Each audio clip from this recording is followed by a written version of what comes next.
Check, il y a une nouvelle photo de l'Expo 2025. Oh, j'ai vraiment hâte d'y être. Mais ce qui m'intéresse le plus, c'est ce qu'ils vont faire après. Ils doivent avoir un plan d'aménagement comme ils avaient fait pour l'expo de Dubaï.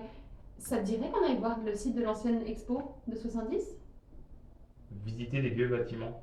Vraiment. Oui, et on va y aller maintenant. Le parc commémoratif de l'Expo 70, Benpaku Kinen-koen, est situé à Suita, à une dizaine de kilomètres au nord d'Osaka. Il est bâti sur le site même de l'exposition universelle de 1970 qui s'est déroulée au Japon. Il s'agissait de la première du genre en Asie et elle accueillit plus de 75 pavillons. S'étalant sur environ 264 hectares d'arbres et de plaines, le parc imaginé par l'architecte Kenzo Tange se décompose en plusieurs espaces. Un musée national d'ethnologie, un jardin japonais d'environ 26 hectares, l'Institut international de la littérature enfantine d'Osaka, le musée des métiers populaires du Japon, le stade de l'Expo 70 d'Osaka et Expoland, qui est fermé depuis 2009. Mais qu'est-ce que c'est de ces statues à l'entrée? C'est la tour du soleil, ou totem Taiyo no To, qui domine le parc avec ses 70 mètres de hauteur et 25 mètres d'envergure. Elle est l'œuvre de l'artiste japonais Okamoto Taro, qui est devenu le symbole de l'exposition, pour ne pas dire la mascotte. Elle reprend les principes de dualité et d'ethnologie chers à l'artiste. Fidèle à la thématique de l'exposition, la tour du soleil se voulait une véritable ode au progrès et au temps qui passe. La face noire située au dos de la tour, dite le soleil noir, représente le passé. À l'avant, la face du soleil symbolise le présent et le masque d'or au sommet de l'œuvre, dont les yeux grands ouverts s'illuminent la nuit, représente le futur. À noter qu'un autre visage était présent au moment de l'exposition universelle, le soleil souterrain, une face placée au sous-sol de la tour qu'on a retirée de la composition juste après l'exposition pour pouvoir déplacer l'œuvre plus facilement. Et oui, car elle n'était pas à l'entrée du site à l'origine, mais en intérieur. À l'époque, l'intérieur de la tour lui-même abritait une autre œuvre, l'Arbre de la vie, qui a été restauré depuis. L'intérieur de la tour se visite, mais il faut réserver plusieurs mois d'avance pour pouvoir y pénétrer. L'ascension se fait à l'aide notamment de hauts et impressionnants escaliers roulants. Les premiers escalators construits au Japon viennent justement de l'exposition universelle de 1970 et le but était de pouvoir bien accueillir les visiteurs internationaux. La montée était prévue à droite et c'est une pratique qui est restée et qui a été adoptée dans la ville d'Osaka, contrairement au reste du Japon. L'écrivain et japonologue américain Alex Kerr a un jour qualifié la tour de la chose la plus laide jamais faite par la main de l'homme. J'ai déjà vu pire, mais c'est vrai que de nuit, elle est pas très accueillante. Je trouve plus rassurant ce qu'il reste de la Dream Pond, qui a également survécu, bien que les installations aquatiques ne fonctionnent plus.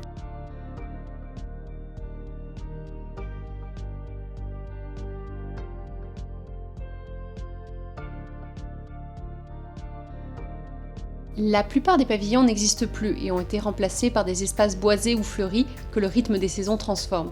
Les espaces extérieurs ont été imaginés et compartimentés pour fleurir quasiment toute l'année au moyen d'une multitude d'essences d'arbres et de différentes espèces de fleurs. Il reste cependant des petites stèles qui marquent l'emplacement des grands pavillons. Ça donne une impression de cimetière architectural tout en montrant l'évolution du site et son appropriation par la communauté. Le parc est en effet très prisé durant le week-end où les familles et les amis se retrouvent pour passer la journée. Et puis, il n'y a pas que les familles, on peut voir aussi Myaku Myaku déambuler dans le parc. C'est la mascotte de l'exposition universelle 2025 qui aura lieu à Osaka, mais dans la baie cette fois-ci.